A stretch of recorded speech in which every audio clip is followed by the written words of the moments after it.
नमस्कार दोस्तों, आप सभी का मेरे YouTube चैनल पर स्वागत है। दोस्तों, आज मैं आपको नए तरीके से पीकॉक डिज़ाइन बनाना बताऊंगी। ये पीकॉक डिज़ाइन मैंने आरती ललन जी से इंस्पायर होकर बनाया है।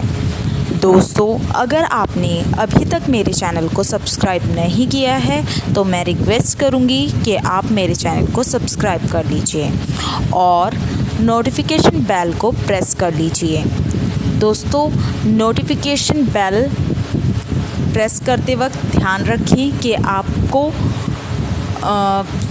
मेरी वीडियोस की सारी नोटिफिकेशन मिलें। और ये डिज़ाइन बनाना सीखने के लिए आपको मेरा ये वीडियो पूरा देखना होगा। और अगर आपको मेरा ये वीडियोस अगर आपको एक बारी में ये डिज़ाइन बनाना समझ में